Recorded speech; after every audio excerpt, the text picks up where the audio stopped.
यदि पाना हो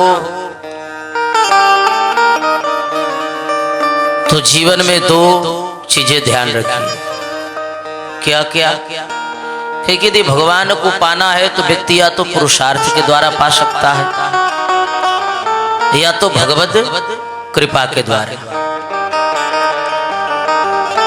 कहे कि देवकी और वसुदेव जी का पुरुषार्थ के द्वारा परमात्मा को प्राप्त किया।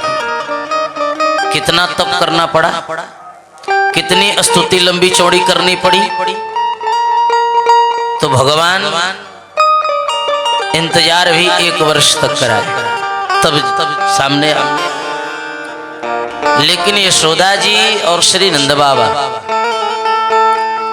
एक परमात्मा की कृपा द्वारा भगवान को प्राप्त किया। भगवान अपनी कृपा से ही तो उस कंस के कारागार में प्रकट हुए और अपनी कृपा वात्सल्य को भगवान प्रदान करने के लिए इतर गोकुल नगरे भगवान आ गए, गोकुल में आए। भागवत और भगवत ये दोनों की कथा है। भागवत, भगवत मतलब भगवान और भागवत मतलब भगवान के भक्त। भगवतः इदम भागवतम, भगवता प्रोक्तम भागवतम।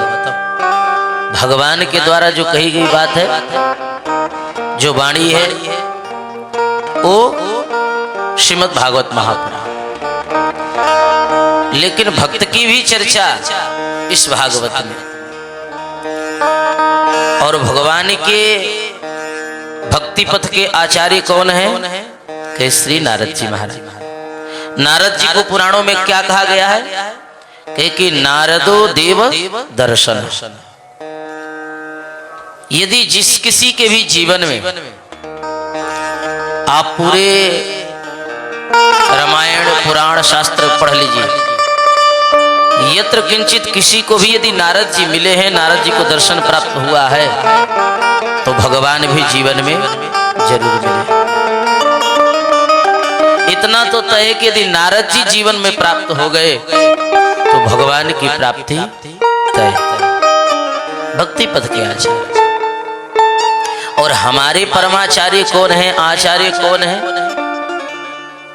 जिस चतुर संप्रदाय में श्री भगवत पाद भाष्यकार रामानुज स्वामी जी महाराज के इस दिव्य पूर्ति महामहोत्सव, सहस्त्राब्दी पूर्ति महामहोत्सव के पावन उपलक्ष्य पर यह दिव्य एवं भव्य भगवान की मंगलमयी कथा एवं अनेकानेक धर्मानुष्ठान आप सब रोज सुन रहे हैं, देख रहे हैं और कर रहे हैं। सभी लोग यहाँ पर 1 महीने का संकल्प लेकर के और कल्पवास कर रहे हैं। जीवन के विविध द्वंद्वों में व्यक्ति उलझ करके अपने जीवन को समाप्त कर लेता है। किसी के पास समय नहीं है, लेकिन हम जैसे अपने दिनचर्या करने के लिए समय निकालते हैं, न चाहते हुए भी हम मुंह धोते हैं, न चाहते हुए भी स्नान करते हैं। ठीक उसी प्रकार जीवन में भी एक संकल्प ले ले कि चाहे जैसे भी हो, जिस तरह जीवन में कितनी भी स्थितियां अनुकूल हो या विपरीत हो, प्रतिकूलताएं हो, लेकिन हम कथा भगवान की जरूर सुने। यदि ये जीवन का लक्ष्य हो जाए तब तो कथा हमको भव सागर से भाव सागर में डुबा देगी। ये भव सागर है, लेकिन कथा भगवान की क्या है? भाव सागर। भाव सागर में यदि हम डूब जाएंगे तो परमात्मा का वह दिव्याति दिव्यतम जो रस है, उस रस की अनुभूति जीवन में प्राप्त होती है।